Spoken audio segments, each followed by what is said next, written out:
नमस्कार. तृषाली किचनमध्ये आपलं मनपूर्वक स्वागत आहे. बऱ्याचदा आपल्या फ्रीजमध्ये घरात भाजीला काही शिल्लक नसतं, तर अशा करता मी आज खास अशी चविष्ट भाजीची रेसिपी शेअर करते. ती म्हणजे प्रोटीनने भरपूर असे सोयाबीन वडीची चमचमीत भाजी. नॉनव्हेजच्या भाजीपेक्षा देखील जास्त चविष्ट बनते. अगदी बघता क्षणी बोटं चाटू तोपर्यंत खातात इतकी ही चविष्ट तयार होते. लगेचच रेसिपीला सुरुवात करूया. त्याकरिता सर्वात अगोदर आपण गॅसवर साधारणतः 400 ते 500 ml पाणी गरम करून घ्यायचं आहे. यामध्ये अर्धा चम्मच मीठ टाकायचं आहे. मीठ पाण्यामध्ये टाकलं की आपल्याला सोयाबीन वडीची टेस्ट छान येते. आता यामध्ये टाकूया 1 बाउल भरून सोयाबीन वडी. तर सोयाबीन वडी तुम्हाला किती हवी आहेत त्यानुसार तुम्ही या ठिकाणी सोयाबीन वडी वापरावी. सोयाबीन वडीमध्ये देखील भरपूर प्रकार येतात. काही छोटे असतात तर काही मोठे. इथे मी छोटी सोयाबीन वडी घेतली आहे, पण ती फुलून बघा किती मोठी साईज झाली. सोयाबीन वडी भिजत आहे तोपर्यंत आपण एक छोटंसं वाटण बनवून घेऊया. त्याकरता मी या ठिकाणी घेतलाय एक मध्यम आकाराचा बारीक चिरलेला टोमॅटो, 1 इंच आल्याचे बारीक तुकडे, 10 ते 12 लसूण पाकळ्या, 2 लवंगा, 5 काळी मिरी आणि थोडी कलमी हिरवी कोथिंबीर. पण भाजी मात्र जास्त टेस्टी बनणार. पाव कप पाणी टाकले. आता हे मिक्सरला फिरवून घेऊया. तर बघा या स्वरूपाचे आपले हे टोमॅटो प्युरी तयार झालेली आहे. आता एवढ्या वेळामध्ये आपली सोयाबीन वडी देखील छान अशी फुललेली आहे. पाणी देखील हलकंसं थंड झालेलं आहे. तर बघा आपली ही सोयाबीन वडी किती मस्त अशी व्यवस्थित फुललेली आहे. याने पाणी किती जास्त प्रमाणात शोषून घेतलं.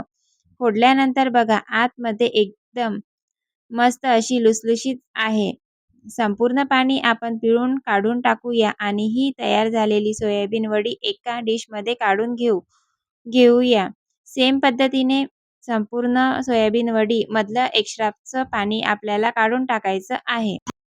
कढई गॅसवर ठेवली आहे. यामध्ये 2 ते 3 चम्मच तेल टाकायचे आहे. तेलाचे प्रमाण तुम्ही तुमच्या आवडीनुसार कमी जास्त करू शकता. तेल गरम झालं की यामध्ये टाकायचं आहे अर्धा चम्मच मोहरी, अर्धा चम्मच जिरे. मोहरी आणि जिरे छान असे तडतडू द्यायचे आहे. आता टाकूया 1 तमालपत्र आणि सोबतच एक मध्यम आकाराचा बारीक चिरलेला कांदा. तर बघा एकदम छान असे बारीक साईजचे कांदे चिरून घेतलेले आहेत.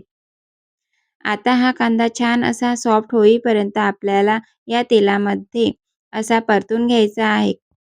काही वेळात आपला कांदा छान असा सॉफ्ट झालेला आहे. रंग बदलल्यासारखा दिसतो. आता यामध्ये मगाशी तयार करून घेतलेले संपूर्ण वाटण टाकायचे आहे. या वाटणामध्ये आपण मगाशी पाणी वापरलं होतं ना, ते पाणी पूर्णपणे आटू द्यायचं आहे. म्हणजेच या वाटणाला छान असं तेल सुटेपर्यंत आपल्याला परतून घ्यायचं आहे. असं केल्यामुळे टोमॅटोतील कच्चेपणा पूर्णतः दूर होईल आणि ग्रेव्ही आपली जास्त चविष्ट लागेल. आता यामध्ये काही मसाले टाकून घेऊया. 1.5 चम्मच लाल तिखट, पाव चम्मच हळद, अर्धा चम्मच धना पावडर, अर्धा चम्मच गरम मसाला. पुन्हा एकदा व्यवस्थित मिक्स करून घेऊया आणि हे मसाले देखील फक्त अर्धा मिनिटे छान परतून घेऊया. म्हणजेच यातील कच्चेपणा दूर होईल. तर बघा अगदी छान असे मसाले परतले गेले आहेत. रंग बदलल्यासारखा दिसतोय. आता यामध्ये टाकूया 2 उभ्या कट करून घेतलेल्या हिरव्या मिरच्या. बघा आता छान असं मसाल्याला तेल सुटलेलं आहे. आता यामध्ये आपण सोयाबीन वड्या टाकून घेऊया आणि छान परतून घेऊया. असं केल्यामुळे सोयाबीनमध्ये जो आपला मसाला आहे ना, तो संपूर्ण व्यवस्थित असा कोट होईल आणि आपली सोयाबीन वडे जास्तीत चविष्ट लागतील. माझ्या पद्धतीने एकदा जर तुम्ही सोयाबीन वड्यांची भाजी बनवून बघितली ना, तर नक्कीच तुमच्या घरी आलेले पाहुणे किंवा घरातील सर्वच व्यक्ती बोटं चोखून भाजी खातील. आता यामध्ये मी 2 ग्लास कोमट पाणी टाकते. आता हे व्यवस्थित असं मिक्स करून घेऊया. या भाजीची ग्रेव्ही किती हवी आहे ना, त्यानुसार तुम्ही यामध्ये पाणी टाकू शकता. यावर झाकण ठेवूया आणि हे छान शिजवून घेऊया. तर बघा साधारणतः 6 ते 7 मिनिटानंतर आता झाकण खोलून बघितले. अगदी मस्त अशी आपली ही भाजी चमचमी तयार झालेली आहे. यावर थोडीशी कोथिंबीर टाकू.